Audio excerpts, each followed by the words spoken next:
ఇప్పుడు చెప్పు, చర్చిలోకి వచ్చావు, యెహోవాని బట్టి సంతోషిస్తున్నావా? నీ ఇంట్లో ఉన్న సమస్యలను బట్టి దుఃఖిస్తున్నావా? సంతోషిస్తే నీ దుఃఖముల నుండి దేవుడు నిన్ను విడిపిస్తానంటున్నాడు. నువ్వేమో సంతోషించడానికి రావట్లేదు, దుఃఖములనే కూర్చుంటారంటున్నావు. యెహోవాను బట్టి సంతోషించుము, ఆయన నీ హృదయ వాంఛలన్నిటినీ. హల్లెలూయా. దేవుని యందు సంతోషిస్తే నీ అవసరాలన్నీ తీరతాయండి. నువ్వేమంటావు? నా అవసరాలన్నీ తీర్చు, అప్పుడు నాకు సంతోషం వస్తున్నాడు. దేవుడేమో నా యందు నువ్వు సంతోషించు, ఉత్సాహ గానం చేయి, స్తుతించు, ఎగిరి గంతులే దేవుని యందు. నువ్వేమంటున్నావు? నా హృదయ వాంఛలు తీరట్లేదు కాబట్టి నేను సంతోషించలేకపోతున్నాను అంటున్నాను. వాక్యం ఏమంటుంది? యెహోవా యందు సంతోషించుడి, ఆయన మీ హృదయ వాంఛలన్నిటినీ తీర్చును. నీ హృదయ వాంఛలన్నీ ఒక్కసారి ఆలోచన చేయి. నీకు ఎన్ని కోరికలు ఉన్నాయో కాగితం మీద రాయి. యెహోవా యందు సంతోషించటం అనంటే నీవు పూర్ణ విశ్వాసముతోటి ఆయన నీ హృదయ వాంఛలన్నీ తీరుస్తాడని ఆయన పక్షముగా నీవు నిలబడి ఉండటమే. ఇక నీకు డౌట్ అనేది ఉండకూడదు, సందేహం ఉండకూడదు, అయ్యో నాకు ఇది లేదే అనేటువంటి ఆలోచన రాకూడదు, రేపు నా పరిస్థితి ఏంటి అనేటువంటి ఆందోళన నీకు ఉండవలసిన అవసరం లేదు. నీకేముండాలి? దేవుని యందు సంతోషము మాత్రమే ఉండాలి. దేవుని వాక్యం ఏమంటుందో తెలుసా? ఆయన యందు భయభక్తులు గల వారి కోరిక ఆయన నెరవేర్చును అని చెప్తుంది. 145వ కీర్తన 19వ వచనం.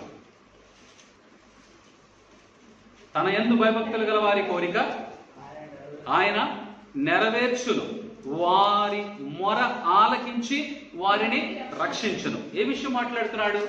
ఇందాకనేమో సంతోషించమని చెప్తున్నాడు, ఇప్పుడు ఏం చెప్తున్నాడు? యెహోవా యందు భయభక్తులు గల వారి కోరికను ఆయన నెరవేర్చును. నీ కోరిక నెరవేర్చాలంటే నువ్వు దేవునికి భయపడుతూ దేవుని యందు భక్తి కలిగి జీవించాలి.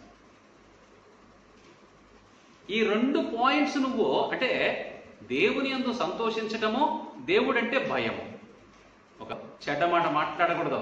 జాగ్రత్తగా మనము దేవునికి భయపడితేనంట మన కోరికలన్నిటినీ తీరుస్తాడంట. ఈ 2 పనులు మనం చేయలేమా? దేవుని యందు సంతోషాన్ని కనబరచలేమా? దేవుడంటే భయం కలిగి దుష్టత్వాన్ని, దుష్క్రియలు చేయు వారి నుంచి మనం దూరంగా పారిపోలేమా? ఎవడో వచ్చాడు మన దగ్గరికి, ఏదో చెడ్డమాట చెప్పాడు, వాడిని పోరా బాబు, నువ్వు నీతో మాకు సంబంధం లేదు, మేము యేసు ప్రభువుని నమ్ముకున్నాం అని చెప్పలేవా? దేవుని వాక్యము నీకు ఆశీర్వాదం ఇవ్వటానికి ఎంత సులభమైనటువంటి మార్గాన్ని చూపిస్తా ఉంది. కష్టమైన మార్గం ఏమైనా చెప్పిందా? That is the secret that you are going to bless. నువ్వు ఆశీర్వదించబడాలంటే దానికి ఒక సులువైనటువంటి మార్గం ఏంటంటే ప్రభువునందు నువ్వు సంతోషించటమే. యెహోవా యందు సంతోషించము, ఆయన నీ హృదయ వాంఛలన్నిటినీ తీర్చును. అబ్బా, ఎంత సులువైనటువంటిదండి. నువ్వు అసలు లక్ మీద ఆధారపడాల్సిన అవసరం లేదు, వాస్తు చూడాల్సిన అవసరం లేదు. సంతోషించంటే ఆయన నీ హృదయ వాంఛలన్నీ తీరుస్తానని చెప్పాడు. ఆ చిన్న విషయాన్ని నువ్వు గమనించి దానిని బట్టి దేవుని యందు సంతోషించకుండా నీ హృదయ వాంఛలు తీరట్లేదని చెప్పి నువ్వు మనోదుఃఖంతో కుంగిపోతే ఎలాగా?